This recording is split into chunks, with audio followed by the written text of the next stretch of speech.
What's the creepiest, scariest thing that you've seen but no one believes you? I was coming home and walking into our garage late one night when I noticed a woman sitting in the passenger seat of my mom's car. That freaked me out at first. I walked up to the passenger side and the window was down. I asked her what she was doing in our car. She said, waiting on her husband in a foreign accent. I then went inside the house and went to my mom's room, woke her up and told her about the lady. She came with me to the garage, but the woman was not there anymore. I walked over to the car and said, "Look, the window is down." My mom said, "One of my sisters must have left it open." She said, "Please roll it up and let's go to bed." I said, "You don't believe me, do you?" I said, "There was some Spanish woman in the car and she was waiting for her husband." She said no, but it was strange because a Cuban couple lived in the house before us and the husband had passed away. It seems like you had quite a surprising day. Understandably, encountering someone in your mom's car late at night would be alarming. Your decision to inform your mom about the situation was the right one, I guess. Some years ago, I inherited the war trophies of my great-uncle. These included what I have since found out is called a good luck flag, the sword that was dated to be several hundred years old, and a Nambu pistol. I had them all displayed initially, but weird shit started happening. One day when I looked in a mirror and for a split second saw what looked like a Japanese soldier staring angrily back at me. I took them down. Still have all three and do shoot the pistol a handful of times each year. Get a weird feeling of being watched whenever I pull out the flag or sword to show someone. Never mind the ghost. Depending on the model, Nambu may be one of the most dangerously designed pistols of all time. Don't shoot it unless you want to join that Japanese soldier. From other posts I've seen regarding war trophies, I think there are some organizations that help with finding surviving families and returning those items to them. If the flag has any writing on it, it may have the name of the person it came from or any family members. Honestly, if the gun and sword came from the same person, I'd go ahead and return those too. The angry Japanese ghost soldier is mad enough as it is. Him finding out you only returned some of his things might just serve to irk him even more. Or not. It's up to you. The flag does have writing on it, along with 2 holes, bullet I assume. The sword was dated and is definitely an heirloom sword and not one made during the war. Story was it all came off the same Japanese officer. That's enough of a sign to me to return that stuff to that soldier's family. I heard that too and saw a video. Like if you squeeze the sides like pulling it in and out of the holster, it goes off. Oh my god, sorry to hear that, but there's some kind of bad thing at the end of the story. You had to stop him doing that even in some other ways. Hope you guys are good now.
That's very interesting.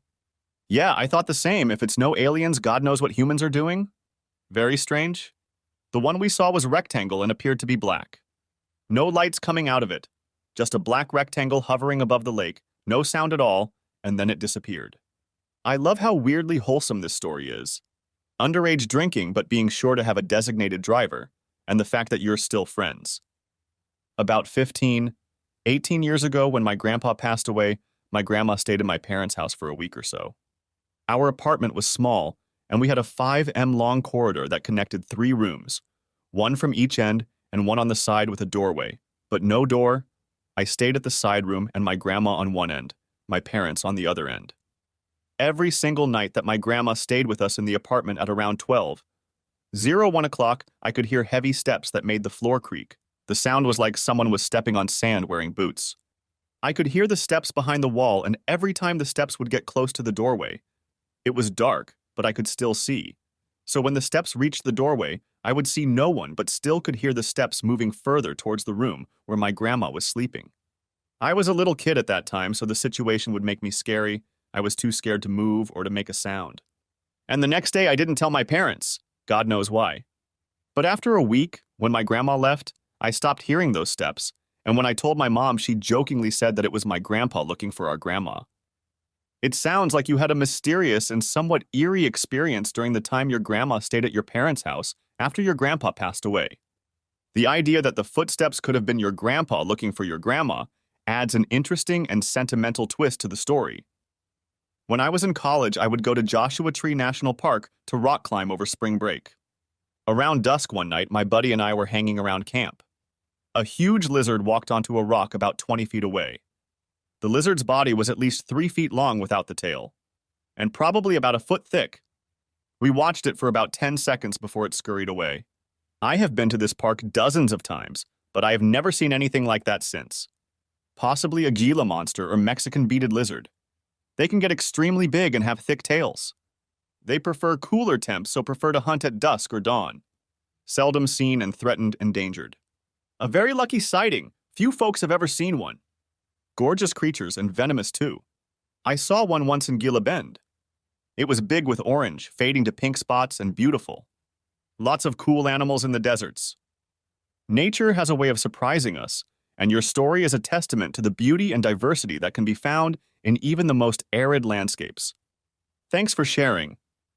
I saw a dog ghost twice in the same area, several years apart. I don't believe in ghosts, I'm just not sure what else to call it. It was a white, slightly translucent, kind of glowing dog, and both times it moved across the same hillside. It was running, but the speed its legs were moving did not match the speed it was moving at all. Imagine projecting an image of a dog running 10 miles per hour, but moving the image across the hillside at 30 miles per hour. Best way I can explain it. I would assume it was some trick of the light, but it happened in 2 different seasons and at 2 different times of day. So I suppose that's possible, but seems less likely. That has similarities to the aerial school phenomenon. They noticed creatures moving that way. I looked that up. Very interesting, particularly the environmental message emotional response part. I felt an intense sense of awe in a somewhat spiritual way, and there was never any sense of fear. I've kind of thought of it as the guardian of the valley. Unfortunately, the environmental stuff didn't come about until later. And if I remember right, it originated from a journalist asking the kids leading questions about an environmental message from the creatures. I do think they saw something, but the environment stuff was probably just ideology. The journalist was attaching to the story. You are free to not believe me, but I saw the same thing, about 10 years ago in Italy. I was on some hill too. My friend saw the same thing and we drove away as fast as possible. We never talked about that again. If my memory is not failing me, that thing had red eyes and it was slightly bigger than a normal dog, shaped somewhat like a Doberman. I certainly believe you're telling the truth. Do I believe we saw the same thing? Who knows? I don't even know what I saw. But yeah, this thing was big. Honestly, if I had to guess, I would say more wolf-like than anything. Didn't see any eyes, though. I was pretty far away, so I don't think I would have seen them even if it was a normal dog. Definitely big! We saw that pretty close, about 10 m from where we were parked in the car, and we looked at each other before that thing disappeared behind a trash can and down the hill in the dark. Only thinking about it gives me chills. That was definitely something I was not able to explain, and a thing that I rarely tell others because of its absurd nature of it. But I am pretty sure about what I saw. Yeah, I don't talk about what I saw much either. I don't really know what to say about it because I don't even really have guesses as to what it was. After the first time, I assumed it was some weird trick of the light and put it out of mind.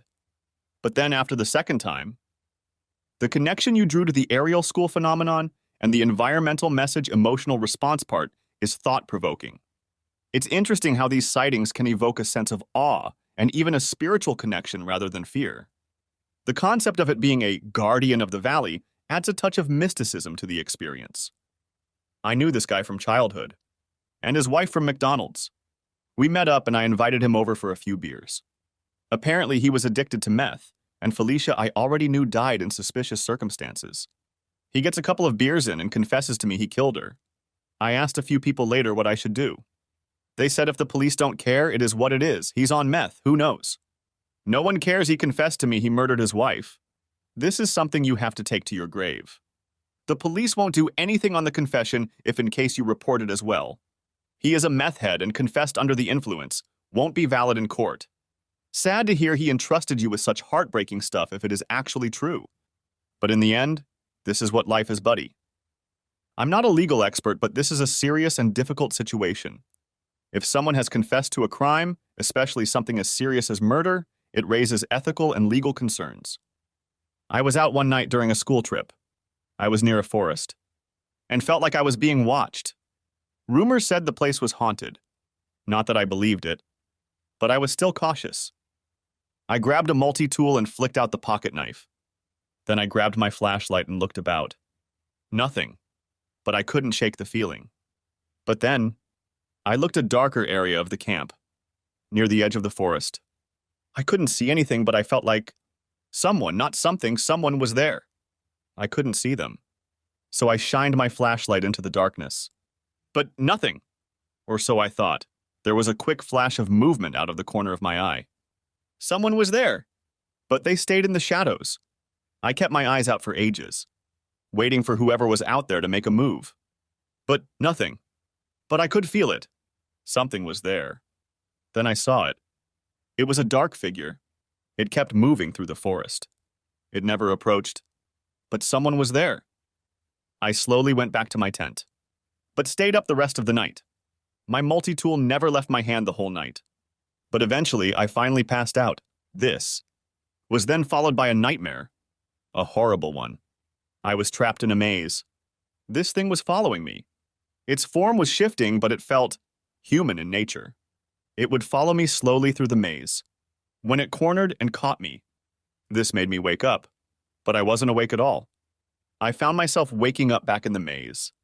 This cycle repeated over and over thousands of times, waking up in the maze again and again. When I finally awoke, I was scared that it was still a nightmare. When I confirmed I was awake, it felt like something was still there. I was fine, but I was unnerved, like I was still being watched. When we finally left the camp area, the feeling went away, but it left a mark. Sometimes I do wonder what I saw, whether someone was really there, and what that nightmare was about. My friends don't believe me. At first, they thought I was joking, but then they said I was just seeing things, and the dream was just a nightmare.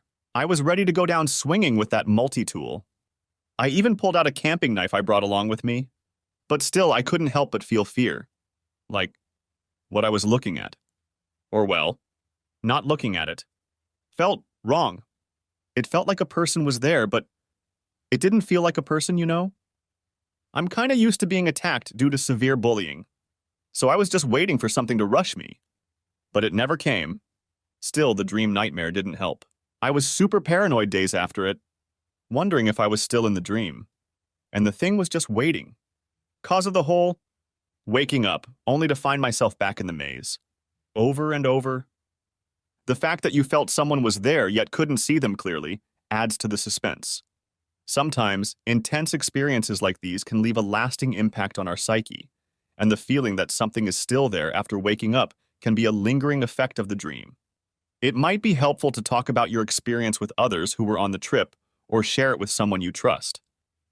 Given I was very young when this happened, but at the time and my memory is that I actually saw, versus it was just my imagination. 30 years later, I'm just not sure, since I know how memory can be so fickle. Anyways, I was a young lad, and I distinctly remember the mundane detail that there was a new machine in the basement. Picture our basement as concrete walls, wall trusses and beams, but nothing finished. 2 small basement windows letting a bit of light in, and a very dim light bulb. I remember I had stuck something in a vise, one of my many projects at the time. While I was either sawing or sanding the piece of wood in the vise, I looked up. I remember the generator was sitting behind me. I don't know why I remember that detail. I didn't even know it was a generator at the time. I remember it as some unknown machine. When I looked up, across the wall from me was the light shining on the wall, except there were shadows in the light. I remember exactly seeing a row of people, one behind then others, all chained to one another, walking and groaning. I immediately dropped my shit and ran out, screaming to my dad to come see. Of course, there was nothing there when we went back. I've been in many eerie and spooky places, but that is the only memory I have of actually seeing anything paranormal, versus just feeling weird. I should add, I'm a hardcore agnostic skeptic, so it takes a lot for me to believe, and I usually try to debunk things. The only thing to debunk here is if my memory is accurate, because I certainly remember what I think I saw. The fact that you immediately dropped your project and ran out, screaming for your dad, underscores the intensity of the experience. It's a classic response to something that feels out of the ordinary or frightening. Given your skeptical stance and your willingness to debunk things, it's a testament to the impact of this memory that it has stayed with you for so long. I was about 10. My parents and I were camping in Montana in the winter, not my idea. We weren't too far from a small town and decided to walk into town for dinner. There was a decent enough path even with the snow. I was walking about 20 feet behind my parents just messing around like any kid. We had heard wolf howls the night before and early in the morning. As we were walking along, we heard some closer howls. My parents kept walking while I slowed down a bit to listen. The howls stopped suddenly, and that's when I heard something. I turned and looked at the bushes. There was a full-grown wolf not 5 feet from me, crouched in full hunting mode. I did the dumbest thing and took off towards my parents. I caught up to them, and they kept me between them the rest of the walk. They didn't really believe me, and neither did most of the people at the restaurant except for an elderly hunter. He said the same thing had happened to him before. It's interesting how the response to such encounters can vary, and your instinct to run toward your parents is a natural and human reaction, even if it may not be the recommended one in the wild. The skepticism of your parents and others at the restaurant mirrors the common disbelief that often accompanies such tales, especially when the encounter involves elusive and majestic creatures like wolves. Me and a couple of friends from high school broke into the Overbrook Asylum in Cedar Grove. It was considered one of the most haunted spots in the state before it got torn down and converted into a park and condominium location. I'm not religious, but building multiple homes over the bodies of thousands of people felt very wrong and not a good idea. We slid under the fence after the patrol vehicle went on its way and went into one of the main buildings where they housed the criminally insane, and they performed lobotomies, EST, and a lot of outdated treatments. We found a lot of old medical documents dating as far back as the 20s. Specimen jars containing hands, eyeballs, kidneys, and slices of brains, among various other body parts. All human. The worst, though, was when we went towards a staircase that led down to the underground tunnels that connected the campus. Every building was connected by a maze of tunnels meant to trap escapes, and it was rumored only those who knew the map could ever make it out. Many people tried to escape through them, but got lost and froze to death due to the harsh weather. We all stared down there questioning if we wanted to explore until we heard an echoing roar coming from it. Could have been a homeless person. Could have been freaking pipes. But 17-year-old us were convinced it was a ghost, and anyone old us told us it was either option 1 or 2. I've seen enough horror movies to know you don't build houses in cursed land, and I'll never buy property there, as nice as it looks and is advertised. The mention of the underground tunnels, designed to trap escapees, brings to mind the eerie and labyrinthine nature of such places. The echoing roar from the depths of the tunnels adds a suspenseful moment to your exploration, leaving you and your friends questioning whether to venture further. The consideration of whether it was a homeless person, pipes, or perhaps something more paranormal reflects the mix of curiosity and apprehension that often accompanies such excursions. The skepticism of older individuals offering more rational explanations contrasts with the thrill-seeking mindset of 16, 17-year-olds, creating a dynamic interplay between belief and skepticism. Some years ago, I rented an apartment that was part of an old mansion. It was cut in half to make 3 apartments. One at the front was unusable and abandoned, so it wasn't partitioned. You had to go through a long hallway to see each door. In the second one lived a rather young couple. I lived in the last one. My door opened to a small patio with a stair to go up to the roof, passing a small room in a state of disrepair.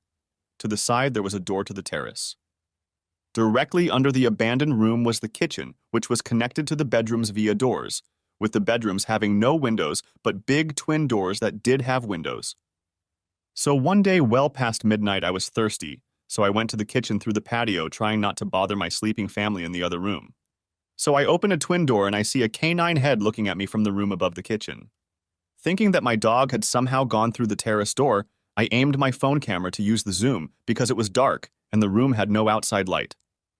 What I see instead is a white dog head seemingly floating, looking at me with empty black eyes from inside the room.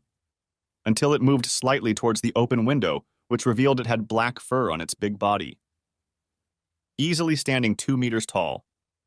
I snapped a very bad photo and knocked back to my room. This all happened in far less than a minute but felt like years. I no longer live there. The fact that it turned out to be a large black dog with an unexpected presence in that abandoned room adds an extra layer of mystery. The contrast between your initial assumption of your own dog and the reality of the situation must have intensified the surprise. Your quick reaction to capture a photo in the darkness, despite the creepy circumstances, shows a mix of curiosity and perhaps a desire to document the unusual encounter. It's fascinating how such brief moments can feel like an eternity, leaving a lasting impression.